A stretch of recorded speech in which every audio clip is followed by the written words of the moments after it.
Boa noite, pessoal. Aqui é a Rafaela Schneid. Hoje a gente vai apresentar esse slide sobre a doença por coronavírus. Meus colegas, também apresentadores, são o Vitor Espíndola, a Denise Blanc e o Eric de Freitas. Nós somos alunos da Universidade Federal de Pelotas, cursamos o curso de Medicina. Alguns do nosso grupo participam da Liga Acadêmica de Educação Médica, e todos são ativos no Laboratório de Ensino por Simulação também, que são todos entidades participantes da nossa apresentação. Então, vamos lá. Hoje a gente vai falar sobre a doença por coronavírus, mais conhecida como a famosa Covid, pandemia que a gente está falando tanto atualmente. E vamos lá. Bem, um roteiro básico para a gente se orientar nos tópicos que vão ser falados. O que é a Covid-19? Como a Covid-19 é disseminada? Quais são os sintomas da Covid-19? Eu devo procurar um médico ou enfermeiro? Preciso fazer teste? Como a Covid é tratada? Como ela pode ser prevenida? Ou se ela pode ser prevenida e se sim, como? O que é o distanciamento social? Vamos falar sobre o uso de máscaras. O que não é recomendado para prevenir a Covid. Se eu tiver alguém com Covid-19 em casa, o que eu faço? Se houver um surto na minha cidade, se eu estiver grávida, como lidar com o estresse e ansiedade, que são tópicos muito importantes atualmente, e algumas outras informações. Então, tá, vamos lá. Bem, primeiramente, o que é a Covid-19? Também conhecida por doença do coronavírus.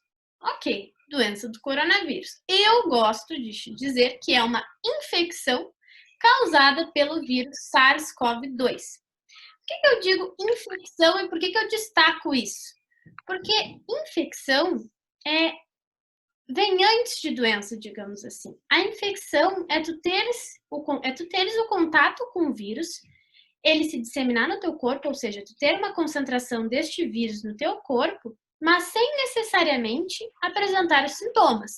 A doença, ela presume que tu apresente esses sintomas, que tu tenha esse prejuízo à tua saúde, tenha algum prejuízo. Por isso que eu gosto de destacar que ela é uma infecção, ok? Causada pelo vírus SARS-CoV-2, que é esse vírus que surgiu na China, mais precisamente na cidade de Wuhan, em 2019. Bem, Wuhan é uma cidade da China que a China ela é basicamente, entre aspas, né, dividida em duas regiões maiores, assim, duas sub-regiões, que tem características diferentes. Tem a característica da região mais rural, que é uma região que não tem tanto contato, que não tem tanta densidade demográfica, e a gente tem essa outra subdivisão na qual a China é muito mais densa demograficamente falando, tem muito mais gente, tem muito mais transação comercial, viagem, interação social, resumindo. Então, como Wuhan está nessa subdivisão com mais transações. Então, é muito importante a gente entender isso para entender como que essa doença, que muitos ainda acreditam que seja apenas uma gripe, né? Ela está se disseminando tanto e causando tanto problema a ponto de se tornar uma pandemia tão grave como é. Além disso, ela surgiu em 2019 e a China está começando a se estabilizar agora. Então, a gente precisa entender que esse é um período que talvez seja longo, cansativo, difícil, mas que há solução, como a gente está vendo, e que causou problema, causou muitas dificuldades para muitas pessoas, mas que foram solucionadas e que vão ser superadas com muito esforço. Bem, nem todos os infectados ficarão doentes, mas alguns vão e poderão ficar severamente doentes. O que eu quero dizer com isso? É aquela coisa que eu já tinha comentado. Infectado é uma coisa, é a pessoa que teve contato com o vírus e que ele contaminou, que conseguiu se disseminar no corpo dessa pessoa, sem necessariamente apresentar sintomas. A apresentação de sintomas aí já começa a caracterizar a doença, que é esse doente. E esse doente, ele pode se apresentar de duas formas básicas, né? A forma branda e a forma severa. Então, essas 3 apresentações, cada uma tem um grupo de maior prevalência. Os infectados são, maioria, os jovens, os infectados sem sintomas, né? Claro, são aqueles, maioria, jovens, sem comorbidades, que eu vou explicar melhor depois. Tem os doentes, que são aqueles que vão apresentar aquela gripe, entre aspas, né? Aquela síndrome gripal, que é um conjunto de sintomas que parece gripe, que pode ser ou não, e que pode ser a gripe mais forte da vida deles, mas que eles vão conseguir continuar em casa, e tem os severamente doentes, que são, infelizmente, aqueles que vão ter que ir para a UTI, às vezes ficar numa ventilação mecânica e que podem, sim, chegar até a morte. Agora, só para retomar tudo e a gente entender melhor, o que eu quis dizer é que Covid-19, ou doença do coronavírus, ou infecção causada pelo vírus SARS-CoV-2, todos são a mesma coisa. Covid-19 é o nome da doença em si, que a gente ouve muito. Doença do coronavírus é só para especificar o vírus. E a infecção causada é porque eu quero destacar essa questão da possibilidade de uma contaminação sem a apresentação de sintomas que caracterizaria o nome doença, causada por esse vírus chamado SARS-CoV-2. Essas imagens eu trouxe para a gente lembrar de algumas coisinhas que eu acho importantes. Que é um vírus? A gente fala muito no ensino médio, aquela coisa, biologia, é um ser vivo, não é um ser vivo. Eu particularmente gosto de pensar que é uma partícula, para simplificar, e é uma partícula que nessa partezinha cinza ali, como está na imagem, ela tem substâncias lipoproteicas. Lipo nos lembra lipídio, e lipídio é gordurinha. Gordurinha sai com sabonete, sai com detergente, sai quando a gente passa álcool. Então, isso é muito importante para a gente entender que é preciso lavar as mãos e que lavar as mãos é efetivo contra vírus.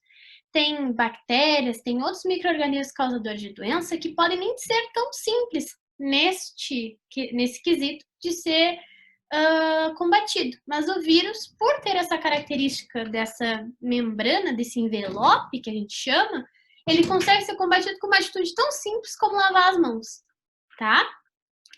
Além disso, eu trouxe essa imagem bem característica, no temática vermelho, da China, cheia de gente, essa coisa com muito comércio, muito movimento, para a gente lembrar de como realmente a China é um país que pode não ter a densidade demográfica mais alta do mundo, mas ele tem muita circulação de pessoas, tem muito movimento, muito comércio, muitas aglomerações. E isso é uma coisa que ajuda, digamos, na disseminação dessa doença.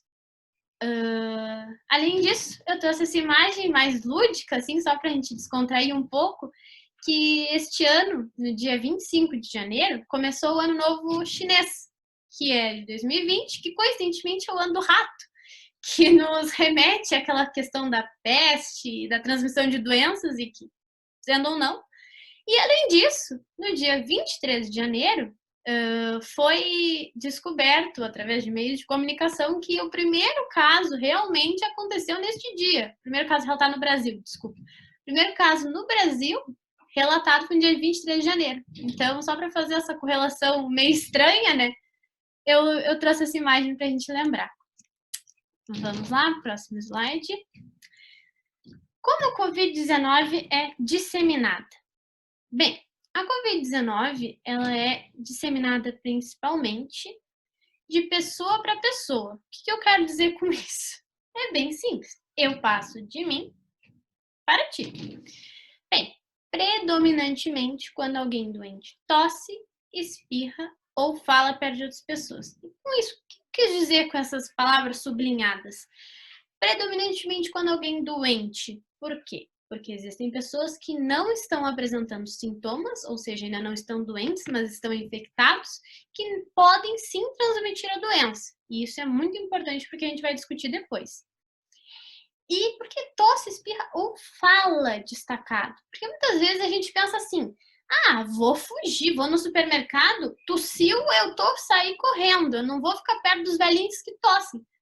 Parcialmente tá certo. Realmente, não é bom ficar perto dos velhinhos que tossem. nem dos novinhos que tossem. Mas não é só de quem tosse ou espirra. A gente tem que manter esse distanciamento social de 2 metros, no mínimo, para evitar que a gente entre em contato com este vírus. Seja falando, seja espirrando perto, seja tossindo perto, seja falando perto. Bem, também existe a contaminação por superfícies. E que cada vez mais ela é estudada, cada vez mais se dá atenção para essa contaminação por superfícies. E o que ela é? A contaminação por superfície é uma coisa que muitas vezes a gente esquece e não dá o devido valor. Porque a gente pensa assim, bah, eu tô aqui falando, chega alguém atrás de mim, espirra, eu sinto aquele arzinho molhadinho. Aquilo ali, pronto, é vírus na certa. Passou 30 segundos, se aquele arzinho molhadinho não encostou em mim, o vírus some. Ele desintegra e vai para o espaço sideral. Mas não é assim. O vírus, como eu disse, ele é uma partícula. E a partícula que sofre efeito da gravidade. Então, aquele arzinho molhadinho não é porque ele sumiu que o vírus some junto. Aquele arzinho molhadinho desceu com a gravidade. E esse vírus desceu também e ficou sobre uma superfície, como uma mesa, um celular, a nossa mão, inúmeras, o chão, tudo isso são superfícies que podem sim acumular este vírus. E com isso, quando a gente toca nelas e por algum motivo leva essa mão à boca, ao nariz, aos olhos, isso caracteriza uma contaminação por superfícies. É muito importante, então, a gente ter essa consciência sobre o que a gente toca, aonde a gente leva essa mão e a condição das nossas superfícies, principalmente nesse momento de isolamento social, que a gente sai pouco de casa, mas que a gente pode trazer esse vírus para dentro de casa e então causar uma contaminação. Sendo assim, é importante a lavagem da superfície, passar um alquinho 70, passar um desinfetante, mas isso vai ser melhor comentado depois. Além disso, é importante cuidar para não levar a mão ao rosto e ter consciência. O mais importante é a gente ter consciência do que a gente está fazendo. Ter consciência conscientizar que quando tu toca numa mesa, ela pode estar te transmitindo alguma coisa. E quando tu toca no teu rosto também. A gente tem que saber em tudo que a gente está tocando. Pessoas assintomáticas também podem transmitir a doença. Isso é uma coisa que eu destaco muito e vou destacar durante toda a apresentação, da minha parte, pelo menos, e os guris também, e a Denise também, que pessoas assintomáticas, que eu chamo de infectados sem sintomas, digamos assim, também podem transmitir. A forma de transmissão é semelhante à gripe, porém é mais contagiosa. Então é aquela coisa, tem uma prova daqui 3 dias. O meu amigo tá doente, mas a gente tinha marcado de sair, vamos sair.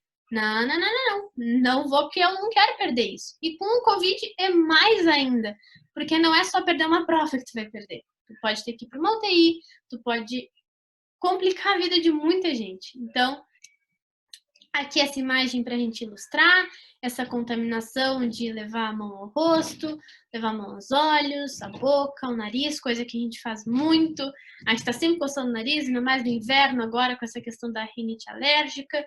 A boca, a gente está sempre cutucando alguma coisa, tirando uma pelezinha do lábio no frio também, que acontece muito. Todas essas coisas estão muito relacionadas à época, ainda mais agora.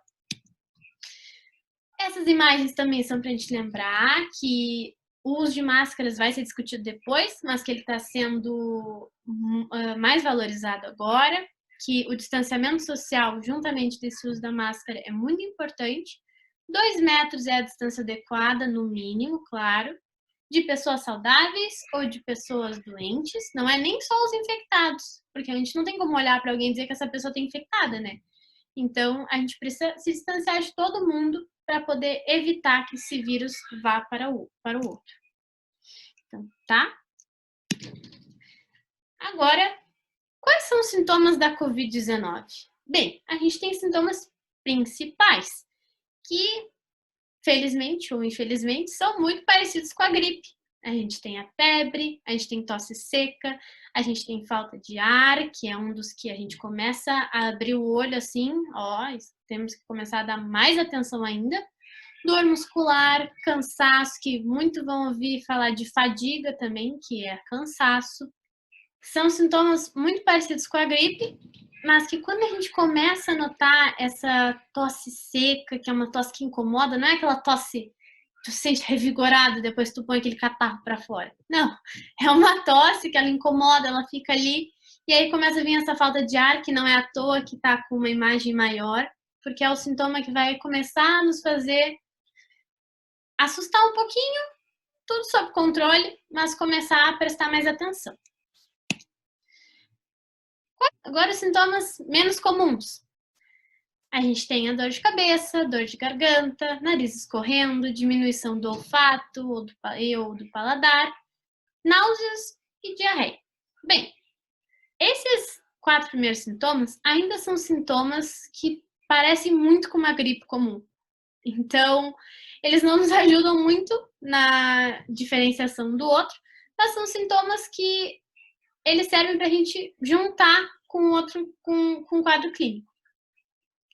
Náuseas e diarreia são uma coisa que a gente estrala o dedo, porque se estão junto com aqueles outros, não é muito comum uma pessoa com gripe ter náusea e diarreia, são sintomas digestivos que a gente fala. Então, é bom a gente saber que eles estão relacionados sim com a Covid-19 e que eles podem ser um diferencial assim dessa doença. Bem, além disso, eles surgem geralmente de 4 a 5 dias após a contaminação, mas podem surgir até mais de 14 dias depois.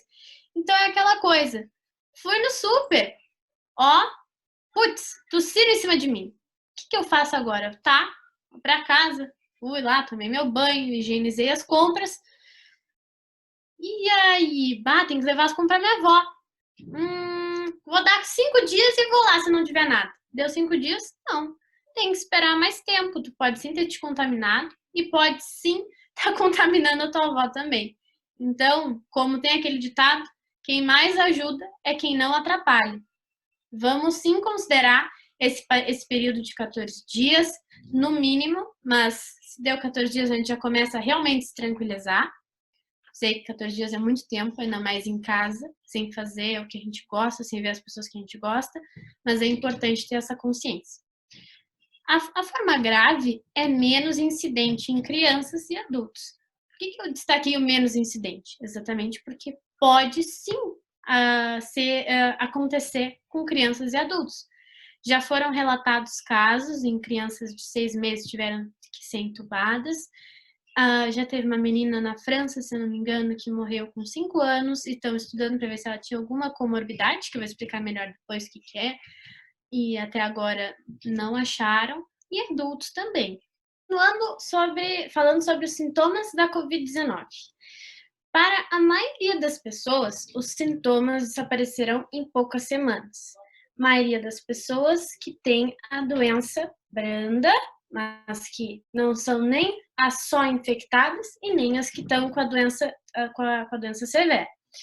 Bem, em poucas semanas é aquela coisa, são aquelas pessoas que ficaram em casa, que estão às vezes relatando a pior gripe da sua vida, que tem dor no corpo, tem cansaço, tem febre, tem um pouco moderada falta de ar, mas são pessoas também que podem estar com uma gripe leve, são aquelas pessoas que têm a doença, mas está suportável.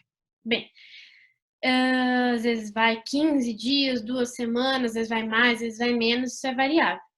No entanto, para outros, os sintomas podem agravar-se, chegando a casos de pneumonia, má oxigenação, problemas cardíacos e até a morte. Então, a gente sempre tem que destacar, essa doença pode matar. A gente sabe que outras doenças que parecem ser simples também podem matar, mas essa está num surto, está acontecendo muito, o nosso sistema imunológico não está acostumado com essa doença. É uma doença que antes de matar, ela, ou não matar, né, mas ela leva para a UTI e a gente tem poucos leitos em UTI. Então, é importante a conscientização sobre a gravidade dessa doença.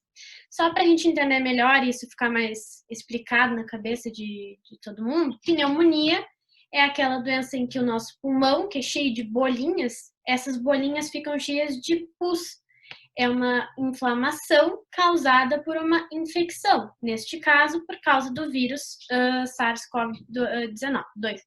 Isso. Também ocorre uma oxigenação, que é aquele caso que, como a gente não consegue respirar direito, tem líquido nessas bolinhas, o oxigênio não entra e a gente fica com aquela falta de ar e todos os prejuízos que a falta de oxigênio causa. Problemas cardíacos também, que, bem, podem ser em função desse problema do pulmão, e até a morte, como eu já destaquei. Essa forma mais severa é mais comum nos grupos de risco. Não quer dizer que seja só nos grupos de risco. Sempre vale destacar.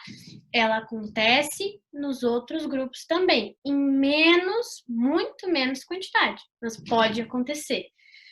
Já tem casos, como eu já falei antes, relatados em crianças entubadas, crianças que morreram. A gente tem que dar a devida atenção. E quem é esse grupo de risco? Bem, são pessoas com mais de 65 anos de idade, imunossuprimidos. O que é o imunossuprimido? Imuno, como eu já tinha até falado, me esqueci de explicar, é o nosso sistema imunológico, sistema de defesa do corpo. E suprimido é enfraquecido. Então, o nosso sistema de defesa está enfraquecido. Quem são essas pessoas? São pessoas que fizeram um transplante de órgão e aí tem que tomar remédios para ficar imunossuprimido e aí não atacar este órgão de fora. São pessoas que podem, por exemplo, serem HIV positivo, podem ser pessoas que também são aidéticas, pessoas que têm doenças autoimunes e tomam remédios para baixar o seu sistema imunológico, ou seja, são pessoas que o seu sistema imunológico está atacando elas. Então, elas têm que tomar remédios para ele ficar mais fraco e isso acaba deixando elas expostas a mais doenças. Bem, ou com outras comorbidades. O que é uma comorbidade? Que foi outra coisa que eu tinha falado antes que eu não expliquei. Morbidade é aquilo que não te mata, mas vai te causando prejuízo à sua saúde ao longo do tempo. E é porque vem junto. A pessoa está ali e ela vem junto com essa morbidade. E exemplos de comorbidades: problemas cardíacos, pressão alta, que é um problema cardiovascular, mas insuficiência cardíaca, diabetes, que é uma doença sistêmica, que é outra coisa, é uma doença que pega tudo, como a gente já sabe, e dificulta em vários sentidos. Doenças pulmonares, porque esse vírus, ele ataca principalmente o nosso pulmão. Então, uma pessoa que já tem um problema no pulmão está mais predisposta a agravar em função disso.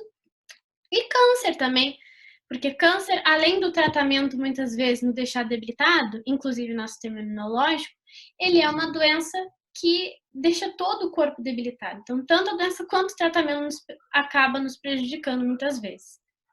Ok. Bem, outro tópico agora para a gente discutir. Eu devo procurar um médico ou um enfermeiro? Neste caso, enfermeiro também, porque é a pessoa que a gente tem contato. A gente deve ligar. Você deve ligar em primeiro lugar. Depois a gente vai entender. Vamos entender isso melhor agora, na verdade. Pode passar. Depois não. Se você tem febre, tosse e ou dificuldade para respirar, ligue para um médico. E por que isso? Porque se a gente for e a gente estiver com uma gripe e não com Covid-19, a gente está se expondo a ser contaminado por Covid-19 desnecessariamente. E se a gente está disseminando sem ter dado a chance dessas pessoas se prepararem para evitar o contato conosco. Além disso, o médico ou o enfermeiro poderá orientar você sobre o que você deve fazer e se precisa ou não encontrá-lo pessoalmente, além de sanar suas dúvidas. Isso tem várias coisas envolvidas que é legal a gente falar. Bem, ele vai poder orientar se precisa ou não, porque tem sintomas que a gente consegue analisar à distância. A gente não precisa necessariamente ouvir o teu pulmão, ouvir o teu coração. Tem coisas que a gente consegue discernir nessa encruzilhada. A gente tá ali, paciente. Tem isso. Vai precisar ver ele ou não vai precisar ver ele? Então, a gente consegue discernir com informações sem necessariamente precisar examinar. Nem sempre, às vezes precisa. Além de sanar suas dúvidas, porque muitas vezes a gente está inseguro. Às vezes, a nossa falta de ar pode ser um nervosismo, pode ser uma coisa que a gente quer respirar, e eu posso estar com Covid, aí essa vontade de respirar aumenta, e aí, se alguém sanasse essa dúvida, calma, faz tal teste simples, pronto. Tu já ficaria muito mais calmo e evitaria de ir numa OBS, te botar em risco ou botar outras pessoas em risco em vão. Pode passar. Isso daqui é que, quando eu montei esse slide, ele foi feito de uma distribuidora de artigos, digamos assim, internacional. Então eu fiquei, como assim eu vou ligar? Será que o SUS dá conta?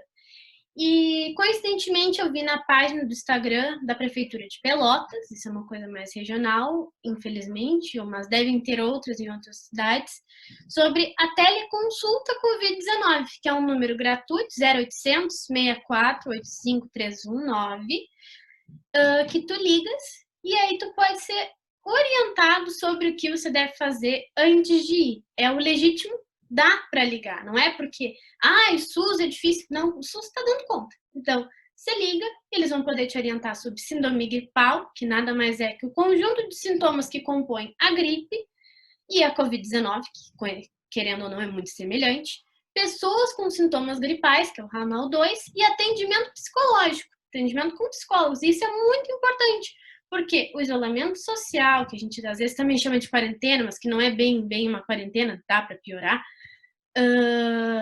e a Covid em si, a pandemia está acontecendo, é uma coisa que afeta muito o nosso psicológico. A ansiedade e outras doenças psiquiátricas estão subindo muito, tanto que vai ser discutido ao longo da nossa apresentação. Então, isso é muito importante, eles darem a opção de tu procurares essa ajuda à distância, sem te pôr em risco e nem pôr outras pessoas em risco, é muito, muito legal. Bem, outra informação que também, já adiantando uma pergunta que pode vir, e que, se for te acalmar, melhor tu já saber disso. Quando é que tu foste exposto ao vírus? Provavelmente. Você provavelmente foi exposto ao vírus que causa Covid-19 se você tem sintomas e vivenciou alguma das situações a seguir. Que é, você teve contato próximo com uma pessoa que tenha vírus, isso é aquela coisa que a gente falou. Não é contato próximo, não é chegar do lado da pessoa e ela tossir na tua cara. É tu ficar a menos de 2 metros e conversar com ela. Então, fulaninho, ontem tu tava falando com ele te ligou, tô mal, cara, não sei o quê. Então, vamos começar a refletir sobre essa possibilidade, com calma e parcimônia. Você vive ou viajou para uma área onde muitas pessoas têm o vírus? Isso no site da Centro de Controle de Doenças dos Estados Unidos, CDC, se não me engano, tem as informações onde tu podes ver se a área que tu foste teve muitos casos. Isso tem também em vários sites que é mais fácil da gente entender, que a gente pode pesquisar e ver onde que estão esses centros de grande contaminação. O Brasil, por exemplo, tem vários estados e geralmente está dando nos noticiários, e a gente pode ficar sempre alerta e, de qualquer jeito, evitar viagens, né? Mas, se quiser conferir, tem como em vários meios de comunicação. Ok. Isso aqui foi outra coisa legal que eu vi no Instagram da Prefeitura de Pelotas, que é uma coisa muito útil a gente seguir, tô chegando nessa conclusão, que é a Doutora Vida Te Ajuda. Tu vais neste site, que é pelotas.com.br/coronavírus, e aí quando tu entras, tu vê o layout, e ainda embaixo, no canto inferior direito, tu clicas nessa coisinha aí. E esta coisinha, ela vai conseguir perguntar teu nome, ele explica só o teu primeiro nome, tu pões, e aí tu tem meio que um mapinha mental de como orientar. Tu tem, tu quer um pré-diagnóstico? Vamos ver, tu tem sintomas de gripe? Tenho, tá, tu tem isso? Tenho, tá, então vai pra lá. Informações úteis, número de telefone úteis também, que podem te ajudar, tem várias coisas legais, eu acho que vale a pena a gente conhecer e utilizar desse benefício que nos está sendo ofertado. Pode passar. Bem, se os seus sintomas não forem tão severos, é aquela pessoa que está com febre, está com cansaço, está com um pouquinho de tosse seca, vamos tentar entender. Você deverá ligar para um médico ou enfermeiro. Neste caso, também pode ser para o UBS. Ele irá dizer se você precisa ser examinado pessoalmente ou não, que é aquela coisa encruzilhada. Ó, ele tem esse sintoma, isso aqui eu tenho que ver. Ou ele está só com isso aqui, dá para ficar em casa. Se você precisar, ele irá lhe orientar a forma mais segura para você chegar na UBS mais certa, mas o foco nesse cenário é orientar a ficar em casa, ficar tranquilo, pois a sua situação está sob controle, e como evitar, caso você tenha doença, não passar para outras pessoas, que é aquela coisa que vai ser discutida melhor depois sobre o isolamento e como fazer se alguém na minha casa tiver a Covid-19. Pode passar. Se os seus sintomas forem severos, e se é aquele caso que a pessoa está com muita falta de ar, está com uma febre alta, às vezes mora sozinha e não tem como manejar, não está conseguindo nem levantar para tomar água, eu preciso de ajuda. Mesmo assim, você deverá ligar para o médico ou enfermeiro primeiro. Por quê? Porque, vou ler e depois vou explicar. O médico irá orientar você até o centro de saúde mais adequado, avisando a equipe que você para que você possa ser atendido da melhor forma para si e ainda para proteger os outros. Por quê? Bem, outra coisa que eu vi no site da Prefeitura de Pelotas é que as UBSs agora, elas estão juntando, por exemplo, duas de uma região, os atendimentos da Covid estão acontecendo em uma. Então, mesmo que tu saibas a UBS mais próxima da tua casa, que em tese seria a melhor, tu podes estar indo na errada. Então, vai na certa quando você ligar para o seu médico. Seu médico vai dizer, aqui está acontecendo certinho. Eles também estão dividindo em horários, que vai mostrar no slide depois. De manhã são pessoas com sintomas de síndrome gripal e Covid. De tarde são pessoas que não estão com esses sintomas. Então, o ligar é ideal.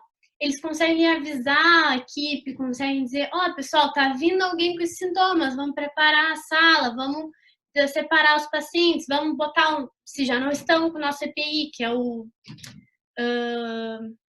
equipamento de proteção individual. Bem, para proteger a si mesmo, você, né, de não pegar de outras pessoas, porque você não é o único que está indo lá com esses sintomas, e para proteger os outros. Lá, o médico irá fazer alguns exames e perguntas para ajudar. Isso a gente vai ver melhor depois, que a minha colega Denise vai falar. E eu só botei esse Coronavírus SUS, que é um aplicativo muito legal, que o SUS está oferecendo com várias dúvidas, esclarecimentos de fake news, mostrando as UBSs que tem, mas isso agora vai ser até melhor orientado pelos médicos, já que a gente tem a opção de ligar. E pode passar. Isso daí, essa divisão que eu tô falando, atendimento nas unidades básicas, da manhã são pessoas com síndrome gripal e à tarde são aquelas pessoas que antes iam na OBS, porque tem que ver a pressão, tem que ver o remédio de diabetes, tem inúmeras coisas que já lotavam a OBS antes. Então, a gente precisa organizar para todo mundo conseguir ser atendido e bem tratado. Ok? E agora eu passo a palavra para minha amiga e colega Denise Blank. Qual o sobrenome? A menina é importante, vamos lá. Preciso fazer o teste? Eu sou a Denise e vou dar continuidade ao assunto que a Rafaela estava falando. Então, você deve estar se perguntando, eu preciso fazer o teste? Sim.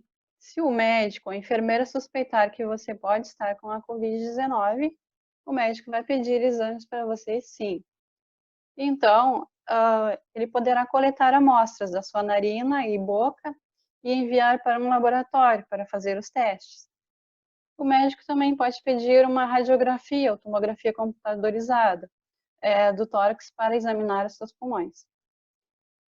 E aí também você deve estar se perguntando como a Covid-19 é tratada. Atualmente, não existe tratamento para a Covid-19. Ainda está em estudo no Brasil e no mundo. Existem sintomas leves e sintomas graves da Covid-19. A forma leve ou forma branda, como a Rafaela já explicou aqui, o paciente deve ficar em casa, em isolamento, enquanto se recupera. Esse paciente pode melhorar após 2 semanas. Então, o isolamento é necessário para prevenir a propagação desse vírus. O isolamento é importantíssimo nesse momento. Como eu disse antes, não existe tratamento para a Covid-19. No momento é prevenção mesmo, é ficar em casa. E já na forma grave, conforme a avaliação médica, o paciente ele poderá ficar hospitalizado. E em casos mais graves, o paciente poderá ficar internado numa unidade de tratamento intensivo. Covid-19 pode ser prevenido? Sim. Há algumas dicas para não se propagar mais o vírus, que é lavar as mãos com água e sabão com frequência, limpando os pulsos, as unhas entre os dedos, e enxaguar em seguida e secar as mãos com papel toalha descartável. Isso quando você está em casa, na sua casa, e tenha acesso a esse material de limpeza. Agora, quando você está na rua, é importante que você carregue com você um frasco com álcool gel, para ficar limpando as mãos da mesma forma, esfregando as mãos com álcool gel a cada 2 horas, acredito, porque é importante que você vá no supermercado, por exemplo, e toque nos produtos lá do supermercado. Daqui a pouco você tem que dar uma limpada nas mãos para se proteger do vírus, porque, como a Rafaela tinha falado, nossa mão tem uma gordura e através daquela gordura que o vírus a gente se gruda, né? Se pega ali. A Rafa explicou melhor do que eu. Mas é importante, quando você está em casa, lavar as mãos com frequência, com água e sabão, esfregando durante uns 20 segundos, e quando estiver na rua, usar sempre o álcool gel. A Covid-19 pode ser prevenido, sim, como eu estava falando, evitar tocar o rosto, os olhos, a boca e o nariz também, né, não se deve, por exemplo, você está na rua, não deve ficar tocando o rosto, os olhos, a boca e o nariz, evitar tocar nas mucosas. Tente também ficar afastado de pessoas que apresentem sintomas, né, evitando você quer ver um produto ali da prateleira, dá uma voltinha, espera o pessoal ali sair aquela aglomeração, e aí você vai ali e pega o seu produto tranquilo. Se precisar sair de casa, use máscara. Sempre use máscaras e também é apropriado usar luvas. Importante, nunca tocar na máscara. E se puder, fique em casa. Só saia se você realmente necessitar sair. Oi, gente, eu sou o Vitor, eu vou dar seguimento à apresentação sobre o coronavírus. O primeiro tópico que eu vou abordar é sobre o distanciamento social. O que é o distanciamento social? Ele significa manter a população, mesmo aqueles que estejam saudáveis, distantes uns dos outros. Qual o objetivo disso? Diminuir a transmissão do vírus que causa o Covid-19. Inicialmente foi recomendado cancelar ou adiar grandes eventos, como eventos esportivos, shows, festivais, casamentos. Só que a gente sabe também que pequenas aglomerações também são arriscadas nesse contexto. Por exemplo, o ato de ir ao mercado, você pode estar ali se colocando em risco. Então, assim, sempre que for sair de casa, for ao mercado, farmácia, qualquer estabelecimento, sempre que puder lavar as mãos, se não conseguir lavar as mãos, usando álcool em gel, para evitar essa contaminação e fazer o máximo possível para ficar pelo menos 2 metros de distância das outras pessoas. E também toda a etiqueta de higiene, caso você vá tossir ou espirrar, e evitar também abraços, apertos de mãos e incentivar as outras pessoas a fazerem o mesmo. Bom, sobre o uso das máscaras.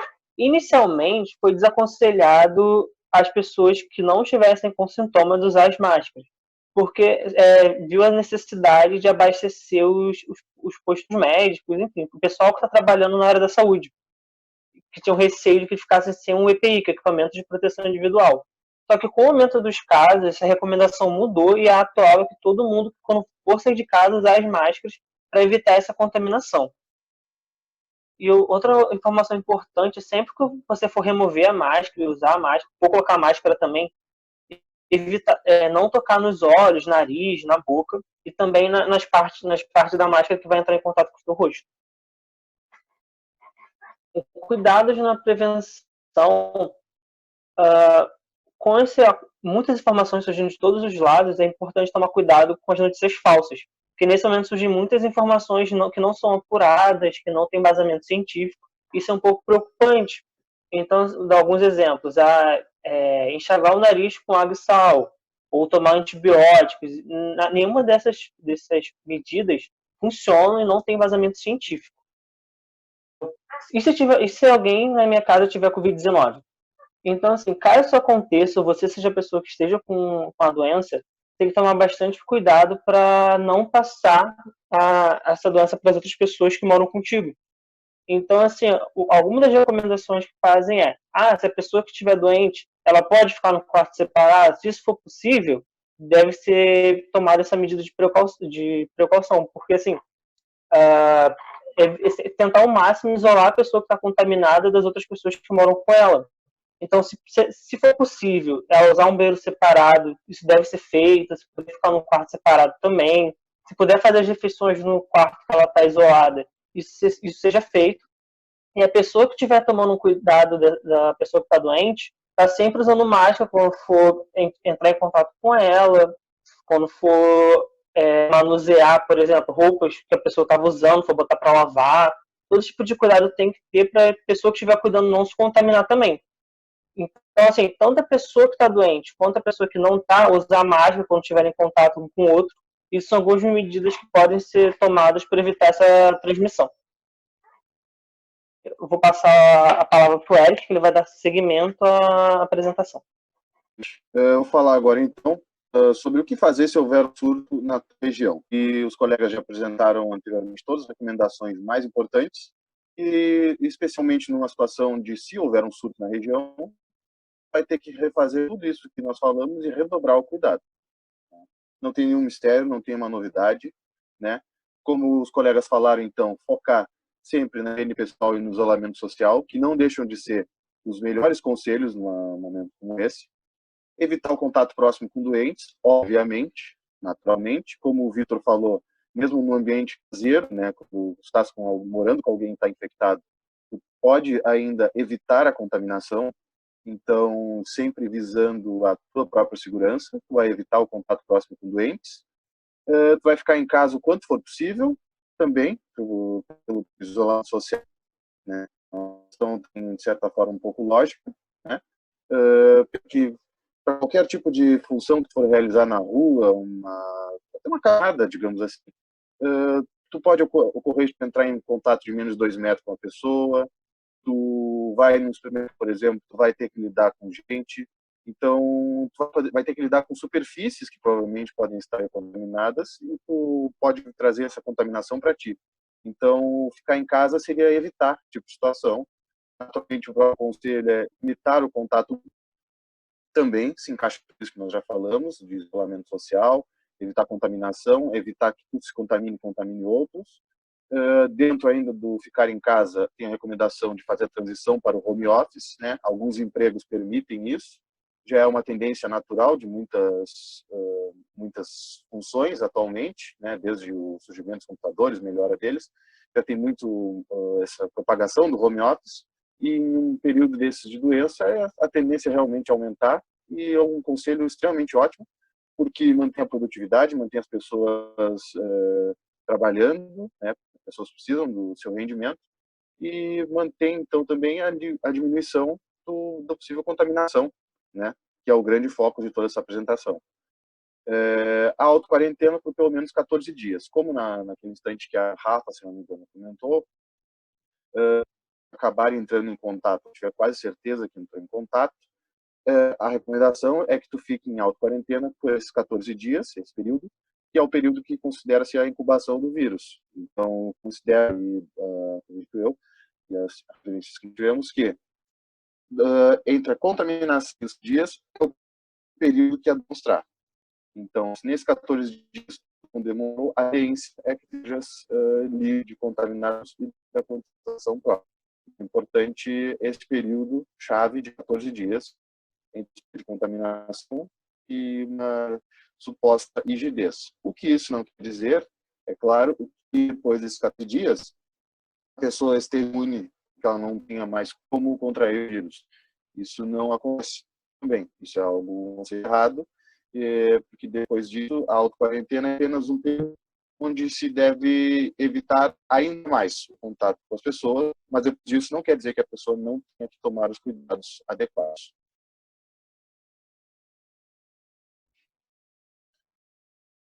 Então, e quando a pessoa está grávida? Quais são os cuidados que deve se ter?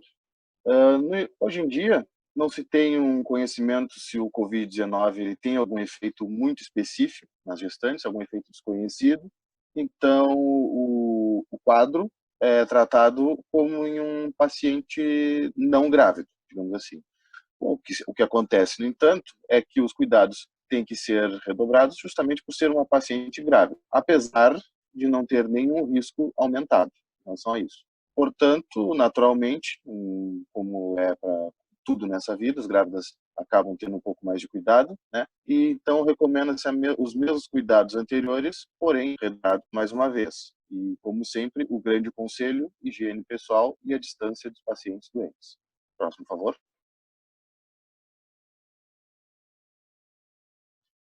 Então, gente, agora um pouquinho mais descontraído, então. Como lidar com estresse e ansiedade? É importante destacar que é muito normal sentir-se estressado e ou ansioso na situação, né? Todos nós temos nossas preocupações, todos nós temos um certo receio, uma doença nova, ninguém conhece. Nota-se que ninguém sabe muito bem como lidar com isso, né? Então é normal que estejamos estressados ou ansiosos, né? Mas temos que nos dar de conta que o mundo não está acabando, né? Eu até coloquei ali a imagem, né, do livro O Guia do Mochileiro das Galáxias, e ele traz na capa, em letras garrafais, como o próprio autor coloca, não entre em pânico.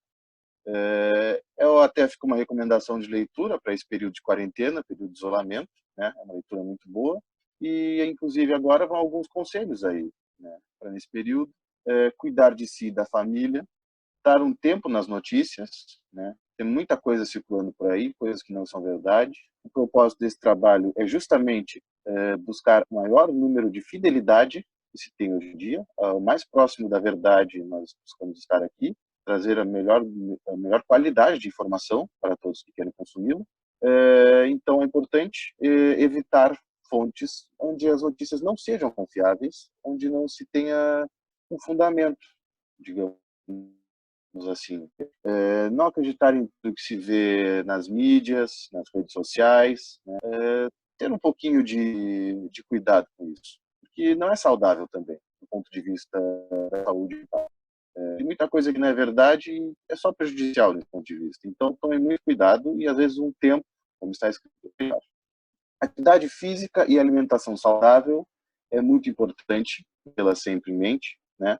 Não somente em períodos de Covid, de quarentena, mas na vida mesmo, né? Sabe-se que a atividade física e a alimentação reduzem o estresse e a ansiedade, faz o sono ser melhor, faz as pessoas ficarem mais calmas, né? Tem vários estudos comprovando isso, então só tem a ganhar nesse quesito se a pessoa conseguir manter, né, dentro de casa, esses hábitos, se ela já tinha antes, e de repente, quem sabe também um novo jeito de se entreter, se a pessoa ainda não tinha esse hábito, quem sabe um novo que se cria depois da quarentena, né? Tudo é possível. Em seguida, então, a criação de entreter-se, aí mais uma vez a recomendação, ler um livro, uma série, alguma coisa, né? Hoje em dia, há uma preocupação muito grande, não somente dos especialistas e dos médicos, mas também de todas as mídias, né? Os serviços de streaming, YouTube, Netflix, todos esses que nós conhecemos, né? De manter as pessoas em casa, e eles estão fazendo o possível, estão dando descontos, né? Então a pessoa deve buscar da sua própria maneira entreter-se, como pode se divertir, ver um filme, uma série, livros, né? Como eu falei, esse é o momento mais descontraído, né? Mas eu ressalto que tudo isso é visando a diminuição do estresse, da ansiedade e para manter a saúde mental viável, porque saúde mental também é saúde nesses momentos. E também deve ser tratada tanto quanto a outra. Manter contato com amigos e familiares é muito importante, né? Naturalmente, porque nós estamos sendo obrigados a estar distantes deles fisicamente, né? A saudade todos vamos sentir, todos sentimos. Então é importante que nós ficamos próximos, mesmo que via internet, né? Às vezes a gente nunca sabe se um amigo está passando mal, se ele também, a saúde mental dele não está tão boa, né? Então é importante sempre mostrar que nós preocupamos com as pessoas, que estamos lá por elas, e que ao final de todo esse procedimento, todo esse processo, nós estamos mais uma vez todos unidos, não é? E mais uma vez ressalto com a frase: não entre em pânico. Não há necessidade disso, né? Está tudo sob controle. Se todos seguirem as orientações, né, tudo irá tranquilo. Atualização das informações. As recomendações dos especialistas irão mudar conforme as novas descobertas. Isso é natural. O que se sabe hoje já não é o que se sabe em relação ao começo da doença, quando foi em dezembro, mais ou menos, de 2019, na China. Já temos muitas novidades, muitas coisas diferentes que se sabem, e então é importante que as pessoas se mantenham atualizadas, né? O que hoje é uma verdade, talvez amanhã possa não ser, mas hoje se sabe que é o melhor. Então é importante ficar atualizado e especialmente atualizar-se com o seu médico e seu oficial de saúde pública. É muito importante isso. As recomendações variam de local para local e o que pode ser uma verdade para uma certa região pode não ser a verdade para a sua região. Pode não ser a recomendação da sua região. Portanto, é atualizar com o seu médico e seu oficial de saúde da sua região. O slide, como a Rafa colocou, ele tem as informações, muitas coisas pescadas das páginas da Prefeitura de Pelotas. E para nós é uma grande recomendação e o que se deve preconizar é isso, recomendados da sua região. As organizações relevantes, então, é a Organização Mundial de Saúde e o CDC americano, que estão tomando conta da grande parte das pesquisas e então geralmente não, vocês podem confiar com certeza nas informações que vêm dessas duas fontes, buscar atualizar-se e podem confiar nelas, né? São duas fontes importantes. Muito obrigado a todos que assistiram essa apresentação. Meu nome é Eric Rodrigues de Freitas, sou aluno da Universidade Federal de Pelotas. Agradeço a todos que assistiram, ao professor que nos instruiu e aos colegas que participaram também. Muito obrigado, sempre uma gratificação poder trabalhar com vocês. Obrigada também, pessoal, que estão nessa conferência. Também agradeço pela participação dos colegas, gosto muito de cada um. Somos todos estudantes da Faculdade de Medicina, como a Eric falou, de Pelotas. E boa noite, obrigada. Nossas referências estão ali, um artigo do UpToDate, um site de confiança, com referências atuais, principalmente da área médica. Então, é isso. Passo a palavra para o Vitor agora, ou para mim. Eu também queria agradecer para as pessoas que estão acompanhando esses vídeos que a gente está fazendo, o material que a gente está produzindo também, e ao convite que foi feito para a gente de realizar esse trabalho e todo mundo que está envolvido nesse processo também. Eu passo a palavra para a Denise. Obrigada, Vitor. Obrigada, Rafa. Obrigada, Eric. Obrigada a todos por ter participado desse vídeo. E eu acredito que esse vídeo vai ajudar a muita gente, porque é um assunto muito importante e que precisa realmente conversar sobre a Covid-19, porque precisamos nos proteger para a doença não se espalhar e a gente voltar às nossas vidas normal o mais breve possível, né? Então, espero que ajude todo mundo e estamos aí para sanar mais dúvidas. Quem sabe fazer mais vídeos iguais a esse, não é? Então, uma boa noite a todos. Obrigada. Obrigada, pessoal. Vamos para nós.